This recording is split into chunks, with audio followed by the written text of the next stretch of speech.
Student बेटे, आज हम लोग अपना जो चैप्टर चल रहा था बेटे हमारा थ्योरी ऑफ डिमांड, उसका एक बहुत ही इंपॉर्टेंट टॉपिक कर रहे हैं बेटे, जिसमें बहुत ही बेसिक सी बातें हैं, लेकिन बेटे स्टूडेंट्स को बहुत ज्यादा कंफ्यूजन हो जाती है इस टॉपिक के अंदर।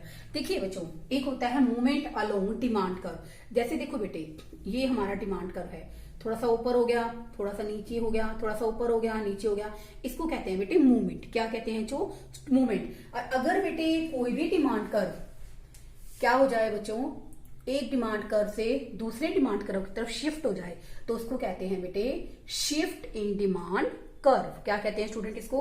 देखो बेटे, अगर आगे पीछे ऊपर नीचे क्या सॉरी आगे पीछे नहीं बोलेंगे इसको, अगर ऊपर नीचे डिमांड कर्व क्या कर रहा है बेटे, मूवमेंट कर रहा है, तो उसको कहते हैं मूवमेंट अलोंग डिमांड कर्व। और अगर एक डिमांड कर्व बेसिकली क्या हो जाता है बच्चों, शिफ्ट हो जाता है, कभी राइट वर्ड शिफ्ट हो गया, कभी लेफ्ट वर्ड शिफ्ट हो गया, तो उसको कहते हैं स्टूडेंट्स हम लोग शिफ्ट इन डिमांड कर्व। अब देखो बेटे, जब हमारा डिमांड कर्व मूवमेंट करता है तो उसका क्वांटिटी डिमांडेड क्या हो जाता है बच्चों, चेंज हो जाता है।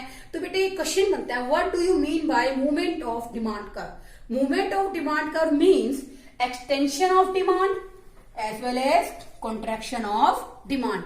Movement along demand curve means extension of demand and contraction of demand. Generally जब हम लोग प्राइस के बारे में, प्राइस के कारण क्वांटिटी में जो चेंज आता है, जब उसकी बात करते हैं, then we are talking about movement along demand curve. Extension हो रहा है, कंट्रैक्शन हो रहा है बच्चे, उसका रीजन सिर्फ एक ही है, वो है बच्चों प्राइस। जब प्राइस के कारण बच्चों डिमांड का एक्सटेंशन हो जाता है, कंट्रैक्शन हो जाता है, तो उसको बेटे हम लोग क्या कहते हैं student, movement along demand curve. अब हम बात करते हैं शिफ्ट इन डिमांड कर्व की। शिफ्ट क्या होता है? Change in demand. Change in demand, demand में परिवर्तन आया, किसके कारण बच्चों? डिमांड या तो डिक्रीज हो गई या स्टूडेंट क्या हो गई, वो इंक्रीज हो गई। अब देखो बेटे, यहां जो चेंज आया बेटे क्वांटिटी डिमांडेड के रेफरेंस में, वो आया केवल प्राइस के कारण। किसके कारण आया स्टूडेंट? प्राइस के कारण चेंज आया है। ये आया है student due to other factors, ठीक है ना। प्राइस को छोड़कर जितने भी और फैक्टर्स हैं, अगर उनके कारण हमारी डिमांड कम हो जाती है, ज्यादा हो जाती है बेटे, तो हम उसको क्या कहते हैं, शिफ्ट इन डिमांड कर्व। तो शिफ्ट इन डिमांड कर्व की डेफिनेशन क्या बनी बच्चों?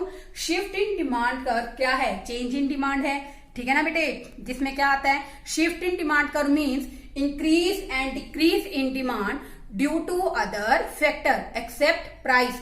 प्राइस को छोड़कर बेटे अन्य किसी फैक्टर्स के कारण जो चेंज आता है बेटे डिमांड के अंदर, उसको हम लोग क्या कहते हैं बेटे, change in quantity demanded, as well as we can say that it's a shift in demand curve. अब हम इसको डिस्कस करेंगे एक एक पॉइंट को। अब हम बात कर रहे हैं स्टूडेंट एक्सटेंशन की। एक्सटेंशन का मतलब क्या होता है स्टूडेंट? एक्सटेंशन का मतलब होता है विस्तार होना, किसी चीज का विस्तार होना, ठीक है बेटे। अब देखो, मैं एक टेबल आपको प्रेजेंटेशन में बताती हूँ। प्राइस क्वांटिटी, किसी वस्तु की कीमत 1 रुपए है, तब हम उस वस्तु की बेसिकली 10 क्वांटिटी की डिमांड करते हैं, उसके प्राइस क्या हो जाते हैं स्टूडेंट? बेसिकली हम एक्सटेंशन का ले रहे हैं ना, तो हम थोड़ा सा वाइड कॉन्सेप्ट लेंगे। तो देखो बेटे, यहाँ पर एक वस्तु की कीमत 10 रुपए है, ठीक है, तो हम इसकी कितनी क्वांटिटी खरीद रहे हैं बच्चों? 100 खरीद रहे हैं। अब वस्तु की कीमत कम हो गई, रिड्यूस हो गई, ठीक है बेटे, तो इसके कारण स्टूडेंट हम क्या खरीद रहे हैं? पहले से हमने अपनी क्वांटिटी डिमांडेड स्टूडेंट क्या कर दी, एक्सपेंड कर दी। तो इसी को बेटे हम लोग क्या कहते हैं, एक्सटेंशन ऑफ डिमांड कर्व। इसका मतलब क्या है, अगर प्राइस क्या हो जाते हैं बच्चों, प्राइस फॉल्स हो जाते हैं, यानी कि बेसिकली जो प्राइस है स्टूडेंट्स, अगर वो क्या हो जाए, फॉल्स हो जाए, तो उसके कारण क्वांटिटी डिमांडेड पहले से क्या हो जाती है स्टूडेंट, राइज हो जाती है। ये इंक्रीजिंग का है और ये किसका सिंबल होता है बच्चों, डिक्रीजिंग का। ओके, ये समझाने के लिए यूज करते हैं आपको। तो बेटे अगर प्राइस क्या हो जाए, फॉल हो जाए, और क्वांटिटी डिमांडेड राइज हो जाए, तो उस सिचुएशन को हम लोग क्या कहते हैं स्टूडेंट, एक्सटेंशन ऑफ डिमांड। आप इसको डायग्रामेटिकली भी रिप्रेजेंट कर सकते हैं स्टूडेंट। कैसे रिप्रेजेंट करेंगे? Price is a independent factor, you all no. Okay, उसके अलावा बेटे यहाँ पर हम लोग क्वांटिटी शो करेंगे। अब देखो बेटे, यहाँ पर क्वांटिटी 100, 200, 300, जो प्राइस है बच्चों हमारा 5, 10, 15 अनदर एल्स। ओके, अब देखो बेटे, अगर 10 रुपए प्राइस है, तो हम लोग बेटे कितनी क्वांटिटी की डिमांड कर रहे हैं बच्चों, यहाँ पर 100 की। कितने की डिमांड कर रहे हैं स्टूडेंट्स? 100 की, ठीक है बेटे। अब प्राइस घटकर क्या हो गया बच्चों, 5 हो गया, तो अब हम कितनी की डिमांड कर रहे हैं स्टूडेंट्स? 200 की। तो बेटे आप ऐसे इन पॉइंट्स को मिलाओगे तो बेटे आपका बन गया डिमांड कर्व। ये क्या शो कर रहा है कि प्राइस अगर कम हो गए तो क्वांटिटी क्या हो गई बच्चों, पहले से राइज हो गई। इसी को ही बेटे हम लोग क्या कहते हैं, एक्सटेंशन ऑफ डिमांड। अब हम बात करते हैं बच्चों इसी का ही दूसरा concept, contraction. Contraction of demand क्या होता है? कॉन्ट्रैक्शन ऑफ डिमांड का मतलब होता है बेटे मांग का संकुचन होना, ठीक है ना बेटे। तो ये भी किस रेफरेंस में होता है बच्चों, प्राइस के कारण। व्हेन प्राइस क्या हो जाते हैं बेटे, अगर प्राइस बेसिकली राइज हो जाते हैं, बढ़ जाते हैं, price rises, then quantity demanded will decreases. Decreases word नहीं यूज करेंगे बिकॉज डिक्रीज वर्ड हम यहाँ यूज करते हैं बेटे, आप कंफ्यूज हो जाओगे। तो आप क्या वर्ड यूज करोगे, क्वांटिटी डिमांडेड क्या हो जाता है स्टूडेंट, बेसिकली पहले से देखो, अगर प्राइस क्या हो गए, राइज हो गए, तो क्वांटिटी डिमांडेड हमारा पहले से स्टूडेंट क्या हो जाएगा, फॉल्स हो जाएगा, ठीक है बेटे, क्योंकि प्राइस के बढ़ने से हमने क्वांटिटी डिमांडेड क्या कर दी बच्चों, कम कर दी। अब आप इसी तरह एक टेबुलर प्रेजेंटेशन से इसको रिप्रेजेंट कर सकते हैं।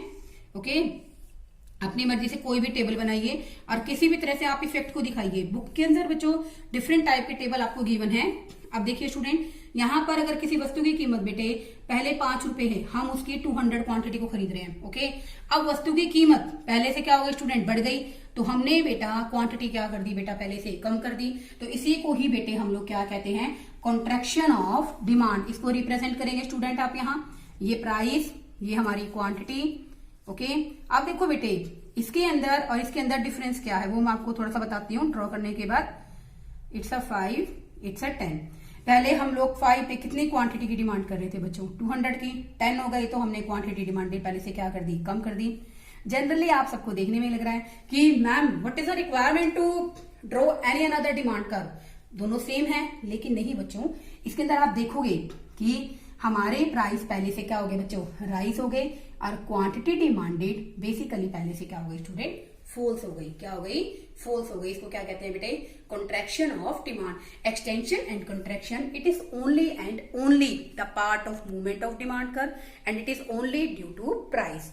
Another factor remain constant. When price rises तो डिमांड क्या हो जाती है बच्चों, कम। कम को हम इकोनॉमिक्स में वर्ड में बोलेंगे कॉन्ट्रैक्शन। क्या बोलेंगे प्राइस के केस में, कॉन्ट्रैक्शन। अगर प्राइस डिक्रीज हो जाते हैं, कम हो जाते हैं, रिड्यूस हो जाते हैं, तो हमारी क्वांटिटी डिमांडेड एक्सपेंड हो जाती है। इसको हम लोग क्या बोलेंगे स्टूडेंट, एक्सटेंशन। अभी मैं आपको इसके 2 पॉइंट और डिस्कस करूंगी। डिमांड, डिक्रीज इन डिमांड क्या होता है बेटे, जब बेटे प्राइस तो क्या रहे, कॉन्स्टेंट। प्राइस क्या रहे, कॉन्स्टेंट। मैंने कहा ना कि डिक्रीज और इंक्रीज इन डिमांड किसके कारण होता है, ड्यू टू अदर फैक्टर। और जहां पर बेटे प्राइस क्या रहता है स्टूडेंट, कांस्टेंट रहता है, यानी कि प्राइस में कोई चेंज नहीं आना।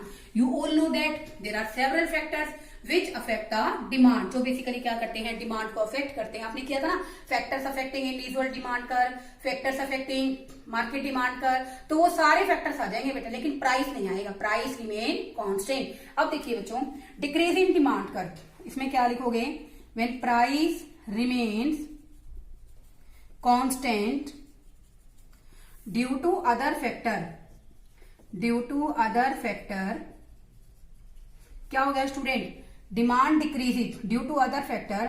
इफ डिमांड क्या हो जाती है बच्चों, फॉल्स हो जाती है या फिर डिक्रीज हो जाती है, तो इसको हम लोग क्या कहते हैं बच्चों, डिक्रीज हो जाती है, तो इसको हम क्या कहते हैं, decrease in demand. If demand falls या decrease, this is called decrease in demand. जैसे बेटे देखो, अब यहां पर price of commodity, quantity of X commodity, ध्यान से समझिए बच्चों आपको, ताकि डिफरेंस करना आए। प्राइस बेटे आज भी 10 है, कल भी 10 था।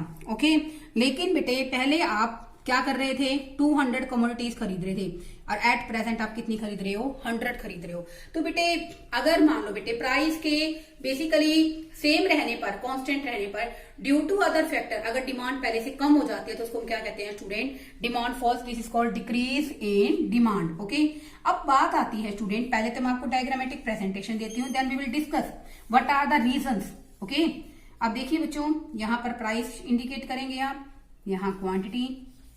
ओके, उसके बाद देखिए बच्चों 10 प्राइस है, यहां हम लोग 100 और यहां 200। पहले हम लोग 10 रुपीज प्राइस पर कितना खरीद रहे थे, 200। ठीक है बच्चों, तो ये हमारा डिमांड कर्व बन गया बच्चों, डी। ओके, अब हम कितना खरीद रहे हैं student, 100, then another demand curve D1।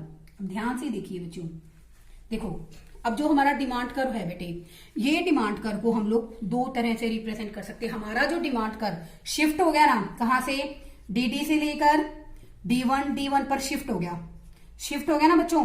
अब ये जो शिफ्ट हुआ है इसको हम लोग दो नाम से जानते हैं। एक तो बेटे ये इसको क्या बोलते हैं, बैकवर्ड शिफ्ट। क्या बोलते हैं स्टूडेंट इसको, बैकवर्ड शिफ्ट। कई बार क्वेश्चन आता है what are the reasons for demand curve of backward shift, हमारा जो डिमांड कर्व बैकवर्ड शिफ्ट क्यों हो जाता है। तो बेटे देखो, अब मैंने कहा ना कि डिमांड कम हो गई, बहुत सारे कारण हैं, जैसे मैं इसमें बता देती हूं। First one, when income decreases, अगर इनकम डिक्रीज हो जाएगी तो भी बच्चों डिमांड क्या हो जाएगी, डिक्रीज हो जाएगी। अनदर फैक्टर्स ले लीजिए बच्चों, अगर जो कंज्यूमर है उसकी टेस्ट एंड प्रेफरेंस बच्चों कम हो जाएगी प्रोडक्ट के लिए, तो भी तो डिमांड क्या हो जाएगी बच्चों, कम हो जाएगी। और भी बेटा जो एक्सपेक्टेशंस हैं, ठीक है ना, नियर फ्यूचर हमें क्या लगेगा कि जो गुड्स हैं वो बेसिकली क्या हो जाएंगी, हमें ज्यादा अच्छी अवेलेबल होंगी, अच्छी क्वालिटी की अवेलेबल होंगी।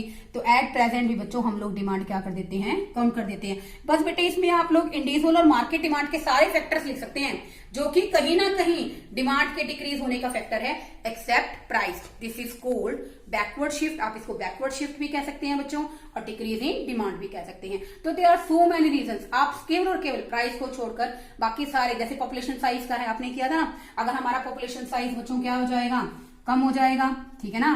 पॉपुलेशन साइज माने जनसंख्या का आकार अगर कम हो जाएगा तो डिमांड भी स्टूडेंट्स क्या हो जाएगी, हमारी कम हो जाएगी। उसके अलावा बेटे और भी ले सकते हो कि और भी अनदर फैक्टर्स हैं, जैसे रिलेटेड गुड्स हैं बेटे, ठीक है ना। अगर रिलेटेड गुड्स के प्राइस क्या हो जाएंगे स्टूडेंट, डिक्रीज हो जाएंगे, ठीक है ना।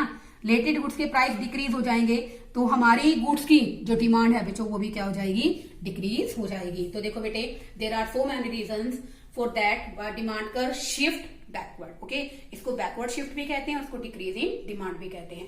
Then we have to discuss another topic, increase in demand. Okay, अब इंक्रीज इन डिमांड होता क्या है, sorry, it's a increase in demand. Increase in demand किसके कारण होता है बेटे, व्हेन डिमांड इंक्रीजेस, अगर डिमांड स्टूडेंट क्या हो जाती है, बढ़ जाती है, due to other factor and price remain constant, price remain constant, तो हम इसको क्या कहते हैं, दिस इज नोन एज, या इट